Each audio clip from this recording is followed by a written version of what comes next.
de dominação, e depois que os Ptolomeus e os Seleucidas foram vencidos pelos romanos, agora era a legião romana, era a política esmagando a alma humana de dia e de noite, sem autodeterminação para nenhum deles há mais de 300 anos, fazendo vontades ditatoriais, criaram uma cultura de ditatorialidade de tal modo que até o nome da cidade, Gerasa, vem da raiz hebraica da palavra ger, que significa aquele que é o possuído, ou aquele que está sob dominação, aquele que existe sob opressão.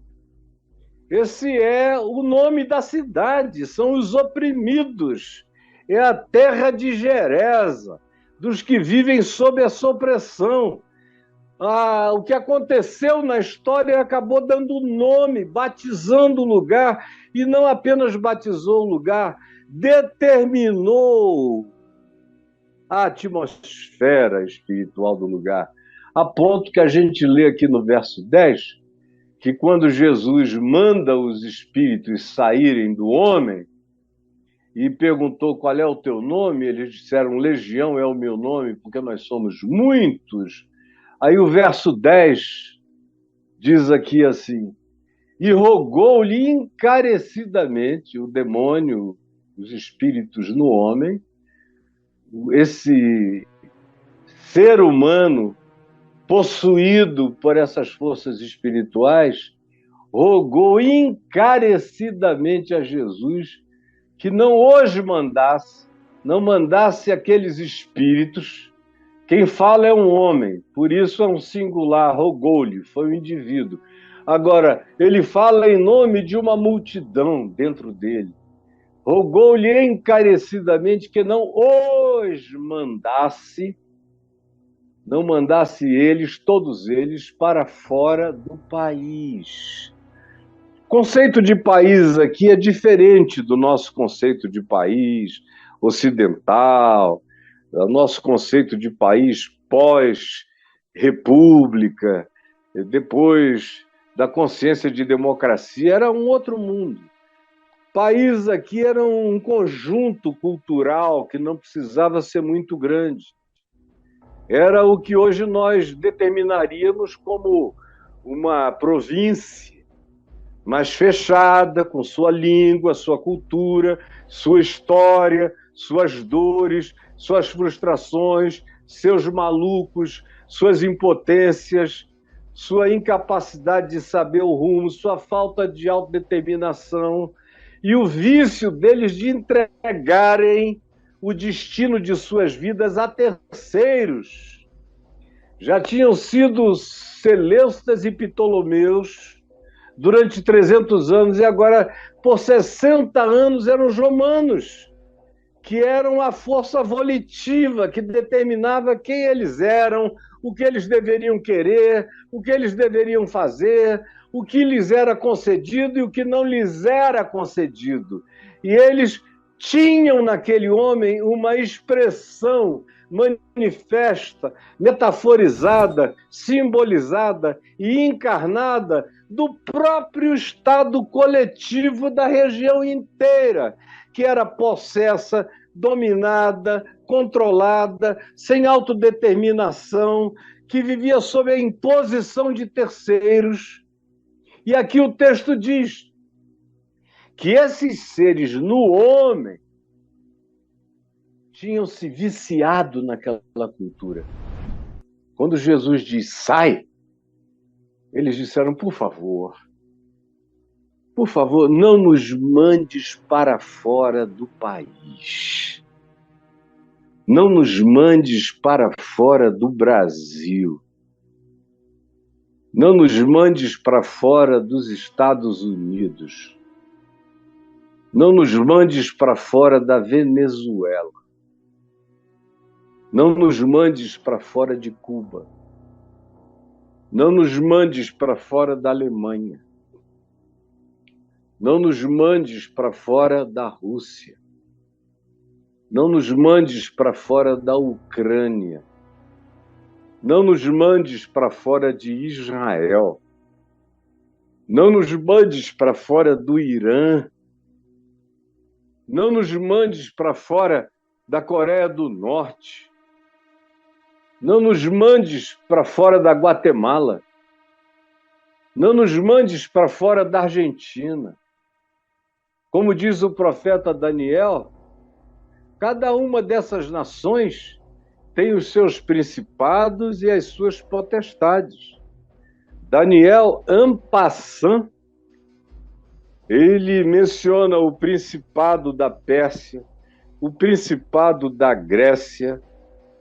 Ele descreve os movimentos dos Ptolomeus e dos Seleucidas, descreve Cleópatra, alguns séculos antes dela nascer, e diz que o príncipe de Israel, o principado de Israel, que era Miguel, estava em guerra, enquanto Israel estava no exílio persa, que tinha começado no exílio em Babilônia, agora já estavam sob o domínio persa, no mesmo período de exílio. O que se diz é que havia uma guerra nos céus pela libertação de Israel, que só veio acontecer com o édito do Ciro o Grande, que foi quem concedeu a Israel a permissão para tentar voltar para sua terra natal, o original. E Daniel descreve isso como um conflito de seres alienígenas, extraterrestres, que Ezequiel também descreve a mesma coisa, com aparatos, rodas. São visões inconcebíveis. Para a mente antiga era impossível eles entenderem o que estava acontecendo. Para a nossa mente é chocante, menos do que era para deles. Eles não tinham nenhuma referência para analisar ou avaliar ou medir o que estava acontecendo, mas sabiam que sobre a cabeça deles, numa dimensão ou em várias camadas dimensionais acima, tinha uma guerra espiritual pela alma deles, pela vida deles, pelo futuro deles, pelo destino deles, pela dominação deles. Não nos mandes para fora do país. Não nos mandes para fora do país. O Brasil está vivendo hoje uma situação dessa. E, na minha maneira de ver, eu não vim aqui para brigar com ninguém, estou pregando o Evangelho, segundo eu tenho entendido nos últimos 50 anos. O que nós temos aqui no Brasil, no dia de hoje, é uma grande luta espiritual. De um lado, existem forças da ditatorialidade, da dominação, da anti-expressão livre do povo. São forças de desconstrução institucional, de desconstrução em todos os níveis daquilo que, por exemplo, o apóstolo Paulo chama em Romanos 13 de autoridade, que de fato é a palavra exousia, que define autoridade em geral, não uma pessoa necessariamente, mas o mundo espiritual acima de tudo. A mesma palavra é utilizada em contextos diferentes para designar desde uma autoridade humana, boa ou má, até aquelas manifestações espirituais, como quando em 1 Coríntios 11, Paulo diz aos de Corinto, da igreja, e as mulheres deveriam colocar véu na cabeça, por causa do contexto cultural lá de Corinto, é uma história longa que eu não tenho agora aqui tempo para explicar, e ele diz, por causa dos anjos, ele está fazendo uma alusão direta ao livro de Enoque e a Gênesis, no capítulo 6, que diz que os anjos possuíram as filhas dos homens e geraram filhos híbridos com elas. É o eco de Gênesis 6 e do livro de Enoque que repercute nas falas de Paulo e dos demais apóstolos em várias ocasiões. Então, essa ideia de que nós estamos aqui e cercados em níveis, em camadas, em dimensões diferentes, por todo tipo de entes e criaturas do bem e do mal, a ponto de que a gente tem aquela ilustração interessante do profeta Eliseu, quando os sírios vieram prendê-lo, e vieram de Damasco para prender Eliseu no norte de Israel, onde ele morava, na região de Samaria.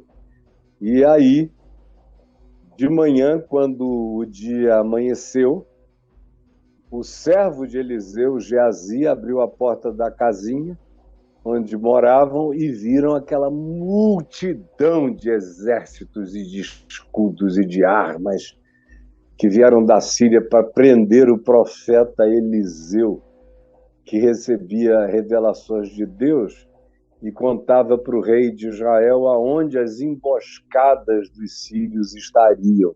Era como um GPS humano, o Eliseu. E aí, quando disseram para os sírios que era o Eliseu que dizia quais eram as estratégias deles para pegarem os israelitas, eles resolveram prender Eliseu. E aí, Geazi abriu a porta, viu aquela multidão, aquele brilho dos escudos, das espadas, entrou correndo e disse: olha, Eliseu saiu, olhou na maior calma, virou-se para Geazi. Eu posso até vê-lo dando um leve sorriso, meigo e calmo, e dizendo: Geazi, olha bem, mais, muito mais, são os que estão conosco, Geazi. Muito mais são os que estão conosco do que os que estão com eles. E pediu ao Senhor que abrisse os olhos de Geazi para que ele visse, atrás das linhas inimigas, aqueles carros de fogo com os seus cavaleiros, aqueles entes tomados de uma força, de uma energia, de um poder, de uma glória absolutamente indescritível, que estavam ali para cuidar daquele homenzinho e do seu servo. Mais são os que estão conosco do que os que estão com eles. O apóstolo João diz a mesma coisa, diz que o mundo jaz no maligno e que há muitos anticristos desse mundo. Virá a ser descrito um anticristo. Mas antes disso, João diz que a história humana toda está cheia de anticristos. Ela tem sido marcada, nesses 2000 anos, por uma multidão de anticristos. Praticamente quase todos os povos da Terra já tiveram o seu simulacro de anticristo, que são esses seres anti-vida, anti-amor, anti-igualdade, anti-compaixão, anti-misericórdia. São esses seres da dominação, do controle, da imposição, da vitória a qualquer preço. Do tudo isso eu te darei se prostrado me adorares. São essas forças do vale tudo, aonde pode-se mentir à vontade, o importante é atingir objetivos. Aonde quer que esse espírito esteja presente, aonde quer que a vida humana seja desconsiderada em relação a nível social, a nível econômico, a nível cultural, ou a qualquer que seja a expressão da pessoalidade humana diferenciada dos demais, quem quer que assim seja, é objeto de marginalização, de ostracismo, aonde quer que o espírito seja esse, podendo chegar aos extremos que a gente já viu na humanidade, os extremos de Calígula, os extremos de Nero, que era um anticristo para o apóstolo João no Apocalipse, Domiciano, que também foi um anticristo do ponto de vista de João no Apocalipse, e uma quantidade enorme de soberanos perversos, tanto na história romana como no resto da história humana. Gengis Khan, com seu desejo de dominação, ou mesmo Alexandre o Grande, com aquele narcisismo incontrolável, dominação enorme, tirando e suprimindo a liberdade de expressão dos indivíduos e dos povos, onde quer que isso se manifeste, tenha sido no passado, ou sejam as colonizações contemporâneas que aconteceram durante esses últimos 2000 anos, especialmente do século XVI para cá, que mataram milhões de indígenas na América Latina, que introjetaram um espírito, um complexo de inferioridade, um complexo de pobreza, um complexo de impotência, um complexo de tristeza no continente inteiro, um continente triste, um continente melancólico, um continente com as suas expressões de liberdade sendo totalmente suprimidas numa alternância que não se cansa há séculos. É uma potestade que, no máximo, é interrompida por pequenas alternâncias para depois voltar à mesma repetição. E aqui no Brasil, hoje, nós estamos vivendo, provavelmente, o nosso momento hitleriano. Pior momento que a história humana provavelmente já viu, historicamente testemunhado e com todos os rigores da documentação fotográfica e de filmes, foi o Holocausto dos Judeus na Segunda Guerra Mundial e a Segunda Guerra Mundial em si, e a ação de Hitler, da SS e dos seus exércitos, praticando as manifestações mais demoníacas que a história humana jamais tinha assistido em termos de desumanização e satanização do olhar humano projetado na direção do pobre.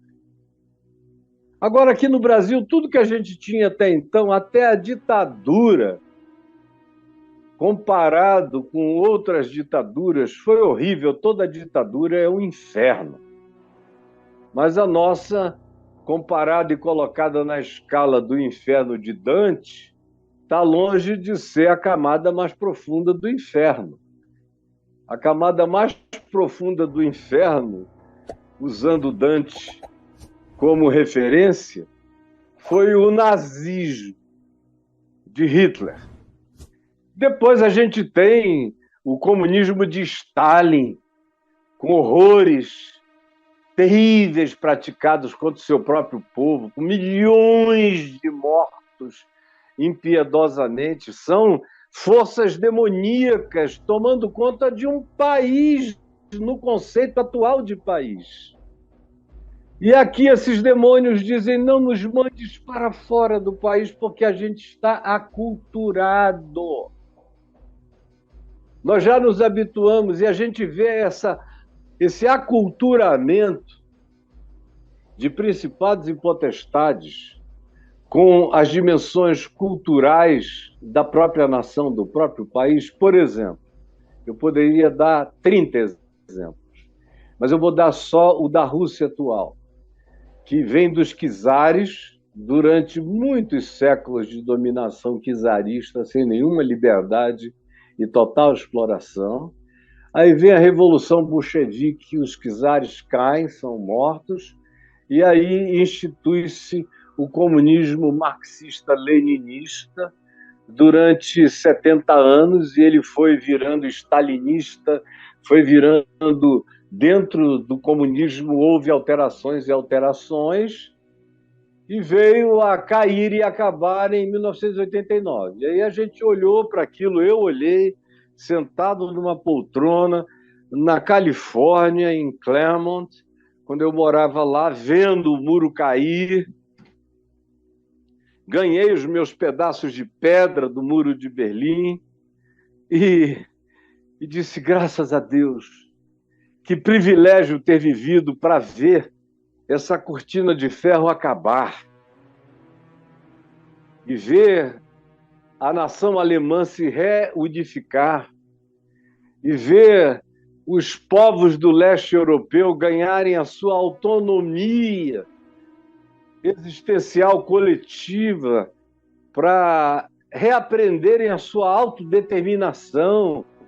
Para mim e para todo mundo foi um momento de muita alegria. Aí vamos voltar à Rússia.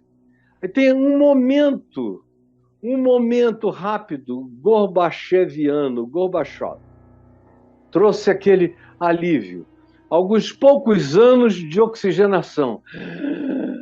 Mas, estranhamente, a população russa estava tão acostumada, mesmo passando fome nas últimas décadas, mas com o comunismo, que quiseram derrubar o Gorbachev, porque não estavam gostando da democracia.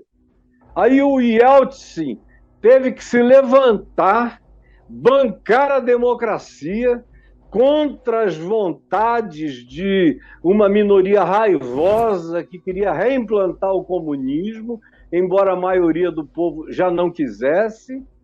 E aí deu a impressão de que agora estava tudo solidificado. Era democracia, voto, liberdade, uma sociedade aberta para todo mundo. Aí o Yeltsin resolveu indicar o Putin para ser o candidato dele nas eleições que haveria. E deu toda a força, e como ele era o cara em ascendência, em poder, já estava velho, mas tinha o respeito da maioria, e eu estou falando do Yeltsin, que tomava uma cana violenta. Uma vez que o Putin, indicado por ele, foi eleito, o Putin nunca mais o recebeu, nem atendeu um telefonema dele. Tem um filme aí que vocês devem achar, um documentário, eu creio que é no Netflix, chamado As Testemunhas de Putin, que são os caras que viveram para contar a história dessas traições todas. E vejam só, o Putin não queria mais o comunismo, não há comunismo na União Soviética, mas ele não queria abrir mão da ditatorialidade czarista. E foi o que ele implantou, uma autocracia sem a unção dos czares, mas na intenção de reconstituir o antigo Império Russo. É por isso que a Ucrânia tem que ser trazida, alguns outros povos têm que ser anexados para o velho Império czarista, que já acabou há muito tempo, mas esse é o sonho dele. Por quê? Porque mudou até o sistema, eles hoje se definem de um outro modo, o comunismo acabou, mas o espírito de autocracia, de dominação, de convergência, de controle total, absoluto, não foi embora. Mudaram-se os nomes de batismos, mas os principados, as potestades, continuam presentes no mesmo país, mantendo a mesma cultura, o mesmo espírito, a mesma acomodação, a mesma quietude, a mesma placidez perversa diante do que é imposto a eles e do que, se eles quisessem se rebelar contra, em 2 tempos eles viravam o jogo, mas não tem nem coragem para pensar no assunto. E é assim em vários outros lugares. Você veja os Estados Unidos. Até hoje os Estados Unidos não se libertaram dos principados e potestades da discriminação, do racismo, que tem um ódio enorme a pretos, a índios, a pobres mexicanos que só servem para mão de obra barata. que abominam seres democratas. Por isso, a guerra civil entre o Norte e o Sul cessou e a vitória conquistada por Abraham Lincoln se estabeleceu e os Estados Unidos ganharam uma bandeira de unificação, mas a desunião está presente até hoje. Entre o Norte, democrata, e o Sul, republicano e ultradireitista, especialmente no que diz respeito à Igreja Evangélica, o Evangelical dos Estados Unidos, incluindo o guarda-chuva todo, que representa um principado racista. Os crentes americanos do Sul são racistas. Pretos continuam a se congregar em congregações de pretos. A ascendência do preto no sul dos Estados Unidos só se dá com base em muito dinheiro ou em muita documentação de elevação acadêmica, e assim mesmo ainda é com o olho virado que o preto se assenta num banco de igreja batista branca no sul dos Estados Unidos, porque o mesmo principado e potestade está presente. O evangelho não adiantou de nada nos Estados Unidos, porque não mudou a cultura, não mudou a mentalidade. Vocês vejam, o Trump era um indivíduo que em qualquer outro momento da história jamais seria escolhido por cristãos para representá-los como presidente dos Estados Unidos. Mas você veja que o sul dos Estados Unidos, conservadoríssimo em tudo, especialmente em questões de natureza sexual e de costumes, houve um áudio do Trump dizendo para uma pessoa como é que ele fazia para pegar tudo que a mulher gostosa, que o negócio era ter dinheiro, que era isso e aquilo, e trair era normal, gravado durante horas, passado no país inteiro, antes das eleições. E o que é que aconteceu? Os evangélicos mudaram o voto? Não. Porque para os evangélicos não importa se o cara é um canalha, um cretino, se ele é um mentiroso, se ele é diabólico nas ações dele, se ele não tem coração. Para os evangélicos não importa, desde que o cara prometa: tudo isso eu te darei se prostrado me adorares. Aí eles vão, fazem fila indiana e vão se ajoelhando, liderança por liderança, saem cheios de privilégios, de poderes. A mesma coisa que Constantino fez no quarto século é o que vem sendo repetido nesses últimos 1.700 anos de renovação de principados e potestades que adoram viver no meio da igreja, dominar a igreja, estimular a igreja ao oposto. Não a sabedoria do evangelho, mas a contradição do evangelho praticada em nome de Jesus, em nome de Cristo, como a gente vê hoje esses principados e potestades presentes no Brasil, que não chegaram outro dia, eles vêm crescendo. Eu estou há anos observando a evolução desse fenômeno. Ele vem aumentando, com alguns setbacks, mas depois ele se refaz, até que chega o dia e a hora, quando o inconsciente coletivo se satura daquele espírito, daquelas emissões espirituais que vêm de todos os lados. Entre nós vem desse ódio da igreja, desse espírito discriminatório, desse espírito de separação, desse espírito escatológico de infernização do próximo, presentes há anos, desde praticamente a chegada dos primeiros missionários aqui. Logo, esse espírito foi crescendo, primeiro como complexo de inferioridade, depois como um desejo de poder que vem aumentando, e já tem pelo menos 45 anos que eu ouço vários evangélicos dizerem: no dia que nós conseguirmos ser a maioria, nós vamos virar esse país ao contrário.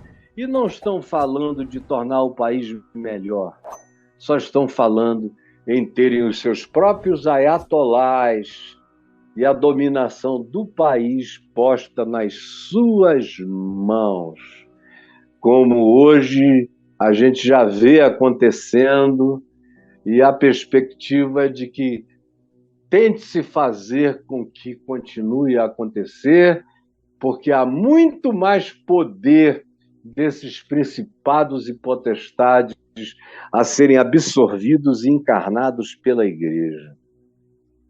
Não nos mandes para fora do país. A gente gosta de habitar a Igreja evangélica. A gente gosta dessa religião de raiva, de ódio, de uns contra os outros. A gente gosta dessas políticas separatistas. A gente gosta daqueles que erguem muros que Jesus veio para derrubar, como diz Paulo escrevendo aos Efésios. Cristo veio para derrubar todos os muros de separação entre homem e mulher, entre escravos e livres, entre gregos, judeus e etnias. Em Cristo Jesus não há sexismo. Em Cristo Jesus não existe racismo.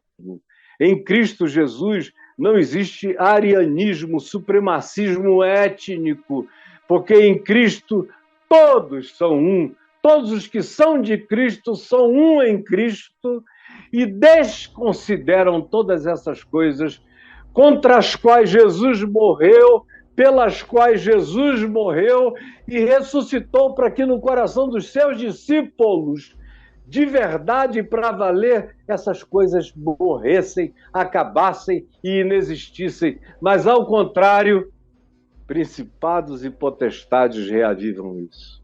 Não é o Espírito Santo que está dando testemunho disso na igreja no Brasil, são demônios.